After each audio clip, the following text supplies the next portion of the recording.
Welcome, Madridistas. How are you? How are you doing? Happy Sunday. We don't know what ended yesterday, Saturday, May 23rd at night. We don't know what ended or realize it. Well, that's just a way of speaking. I think we do realize it since we've lived it, and it was wonderful. And Carvajal has been the last representative of something that began. Everyone gives it a different starting point, whichever they want. But it can naturally be said to have started with La Decima. But look, in that wonderful photo, we also have Marcelo there, who arrived in the winter of 2007 during that winter transfer window. So people can't say that winter transfer windows aren't good. And could it have started there? Well, no. I think this should be dated to the summer of 2009 when Cristiano, Benzema, Xabi Alonso, Arbeloa and company arrived, although Carvajal still had quite a way to go. And some hadn't arrived yet and wouldn't arrive until 4 years later, like Gareth Bale, but well, you get what I mean. And it ended yesterday because the last representative left yesterday, so that's it. Well, any tribute is not enough. It was little compared to what not only Carvajal has meant to Real Madrid, but also what everyone alongside him has meant. And he has remained as the last representative of that wonderful era. Let's see what comes next, because a new stage is opening, of course. Well, let's talk about some things Enrique Riquelme said in Marca, but it's Marca, and we have to say it. It's a newspaper that does these kinds of things, okay? And so here we suspect everything and everyone, right? But I don't like it at all, and I've been saying it, and some people say I always go on about the same thing, right? Some people will get confused and say this doesn't make sense to them. Yes, if it doesn't make sense to you, I don't care. I'll keep going, as I've said for a while. I find it very suspicious the way Marca is hyping up this candidate, an epic arrival of Enrique Riquelme at the Bernabeu with people shouting, "President, save us." Did you see yesterday's video? I played it at the end of yesterday's stream, right? It felt a bit fake, didn't it? I'm not saying that someone among the people around Enrique Riquelme didn't say it, because they actually did. Then there are theories that maybe it was a Marca journalist who was saying it. I don't think so. And surely there are people who think that way. Since this man has already announced he's running and there will be elections, he'll definitely get more than one vote. So maybe it was him, right? But there are people who have actually called for Florentino Perez to resign at the Bernabeu. And there weren't as many as they made us believe, but there also weren't as few as others made us believe, right? But to me, this epic arrival, well, look, it wasn't epic. It wasn't epic. With shouts of, well, someone shouted. I mean, so that's why the Marca interview, I mean, just because it's Marca, there are things about Marca that I don't, well, things about Marca, things from a lot of media outlets that I don't like at all. And of course, also driven by the issue of, well, that Tebas has handed out, not just to Marca, but to the rest, to many more, millions to these media outlets. And of course, in turn, they have whitewashed the Negreira case. They haven't released any exclusives. They don't talk about what they should be talking about regarding the most scandalous case in the history of world football, etc., etc., etc. But well, it's also the world we live in. And today, the truth is they've done it. An interesting interview. We'll discuss some things and I'll save them for later. He and I are both club members of Real Madrid. He needs to know, just like when they interview Florentino. If Florentino goes to Marca, which I'm not sure about, he should tell us what he needs to. The good thing about these elections, which I have always supported since Florentino said, come on, I'm calling for elections. Okay, well, perfect. Is that he is going to reveal things that he would only say in regular and special club meetings. If he's going to say it now, that's something the member gains. If you see it differently, that's fine. It's no big deal. We don't all have to think the same. Before all that, some very positive news. This morning, the Real Madrid youth team beat Barca, came from behind against Barca and thrashed them 4-1. So later they can't say anything about the youth academies or whatever. They're coming up. Really good things are happening with Real Madrid's youth academy. And I think, and I've already said it in more than one video, that this might be the best moment for Real Madrid's youth academy in the last 10 or 15 years. It could be because, well, there are some very interesting prospects there. Among them, the scorer of the last goal, Gabri Valero. I think I really like that kid, and it came in stoppage time. By the way, Barca had a player sent off. They practically played almost the entire second half a man down, and they took advantage. The kids went for it, but also, no, I haven't seen the play. But apparently he already had a yellow card, and he desperately went in with a pretty risky tackle. And the second yellow is fair. So there's not much they can do. They won't complain much, but anyway, this Alexis Syria is amazing, and Gabriel Valero is unbelievable. I love him from the clips we've seen in a video of this winger who's just crazy. And if I'm not mistaken, I think he's about the same age as Mastantuono, right? Look at that. I mean, that's it. I want to see these guys as soon as possible. I don't know if in the end the coach will be Mourinho, which seems likely, right? If he wins, we'll discuss if Mourinho will give this kid a chance. Mourinho has given academy players opportunities before. It's more complicated than with other coaches, but if you're good, you're good. Honestly, some very interesting people are coming up, and these guys, they've won the treble this year, making it a historic year for Real Madrid's youth team. As I mentioned, they've also won the Copa de Campeones, defeating Barca, also against Barca. Plus, there are more topics from the past few hours. I didn't make a video this morning, so I'm including everything here about Castilla.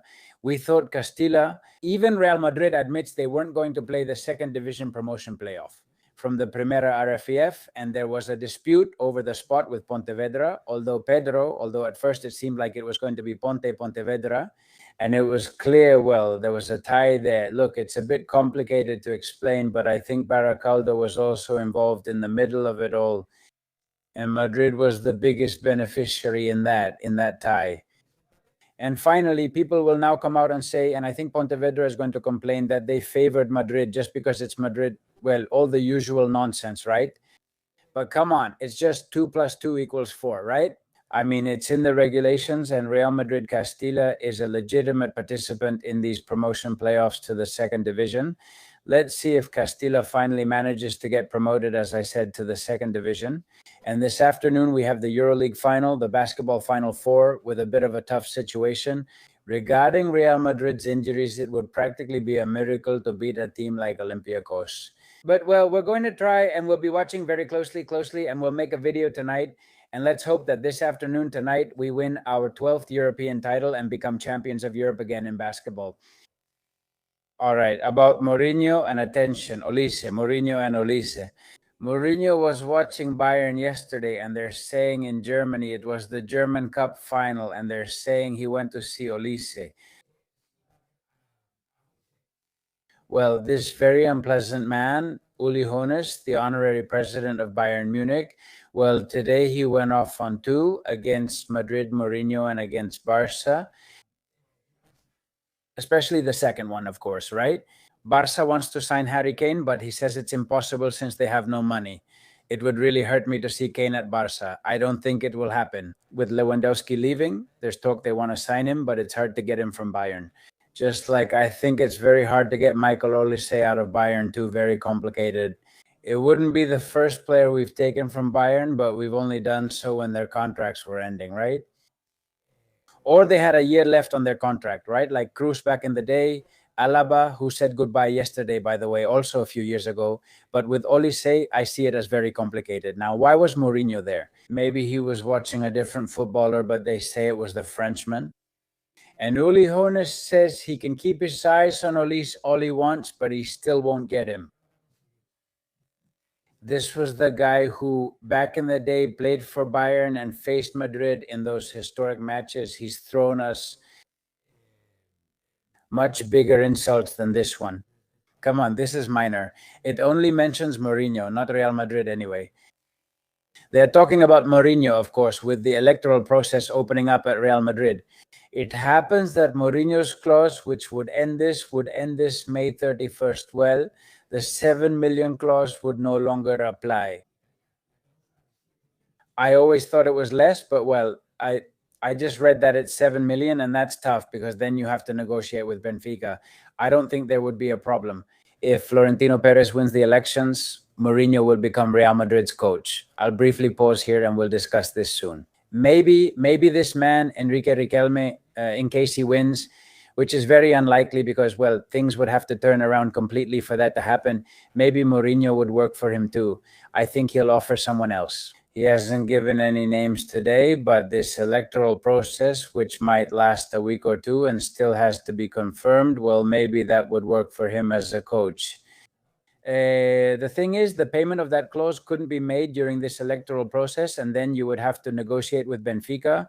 And last year, we already had the problems we had with Carreras and so on. They don't want Mourinho to leave Benfica, etc. But I insist, I don't think there would be a problem. Anyway, I also want to say that apparently Real Madrid could do it because Florentino Perez hasn't stopped being president, so he could carry out all these kinds of operations because they're also talking about Nico Nikopas's clause. No, so we would also lose out on Nico Nikopas. No. I'm sure about Nico Nikopas because with players like Victor Munoz and Nico Nikopas, some things just have to be done. The coach situation might be sensitive, but if it can be done, they can do it. I believe Miguelito from Cadena Cope mentioned this man recently. I've only heard it from him. And this guy, Morten Portugal, because the other day Miguelito said that Mourinho would want this midfielder, this holding midfielder.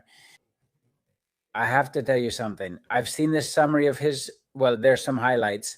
Highlights are always very misleading because they show us only the best of a football player and so on.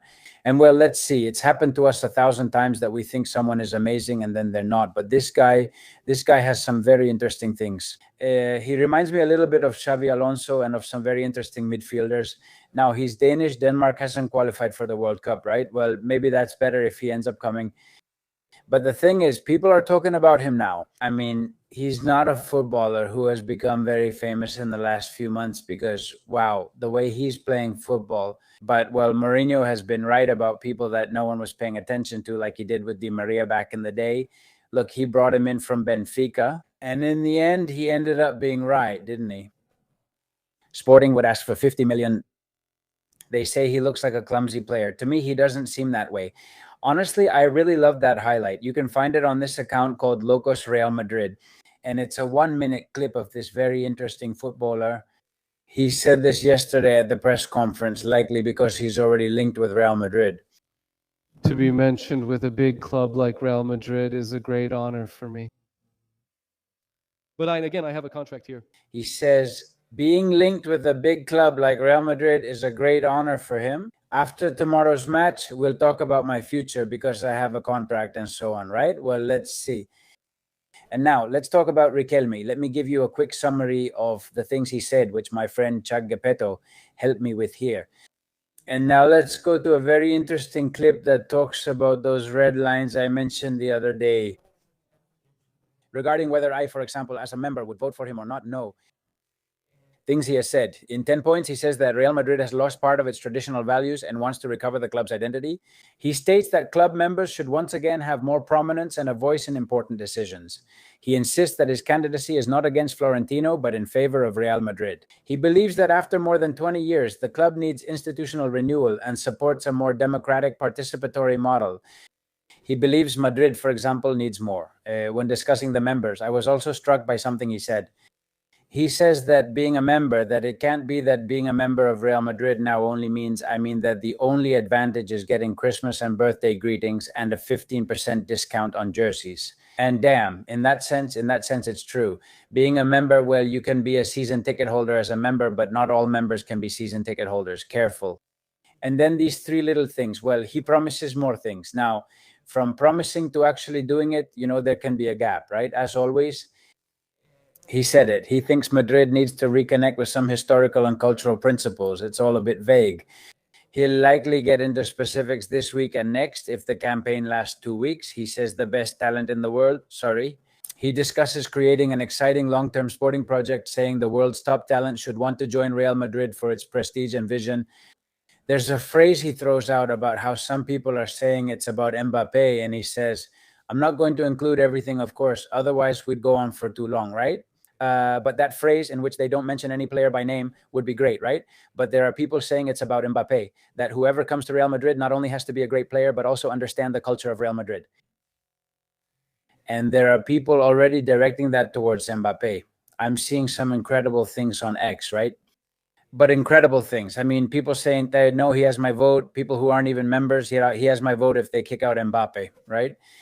But really extreme things. Even people who have gone after, well, anyway, here from those who hand out Madridista cards, let's leave it at that because I don't want to explain myself again.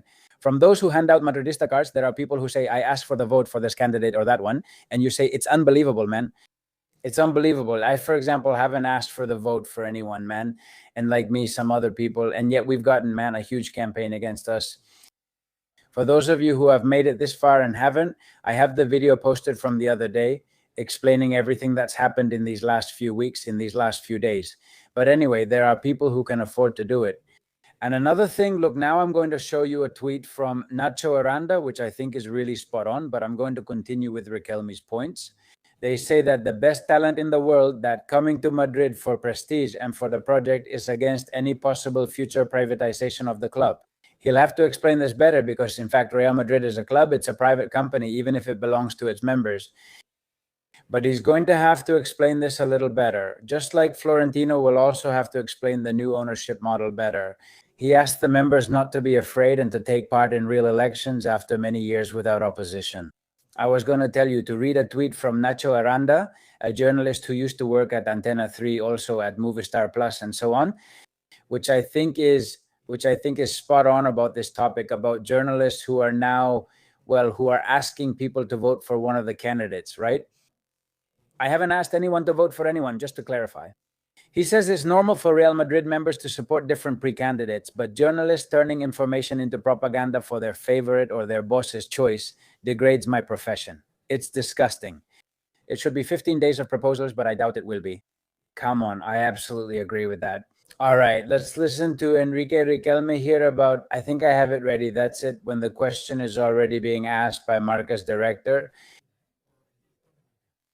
This outlet, I insist, and I say it again, it's the one Enrique Riquelme chose to start talking, but honestly, it really disgusts me.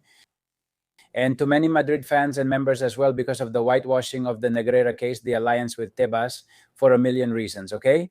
And this is the question from Marca's director. The topic of values, image, and reputation, right? With the reputational issue of Real Madrid, which now, has multiple confrontations with almost all the institutions, right? Well, he also decided not to go pick it up or attend the Ballon d'Or gala. He has also clashed with all the clubs over the Super League. How do you see that as a member? Well, beyond just the sports side, right? And not just because of the 2 years without winning titles. But that's a very pointed question. I could have also talked about why Madrid is against the person who bankrolls his outlet, Tebas, and explain the whole CVC thing and the dirty trick they tried to pull on Real Madrid, and why Madrid didn't want to go along with the league as a whole, like joining the Barcelona Negreira case as a prosecuting party and so on.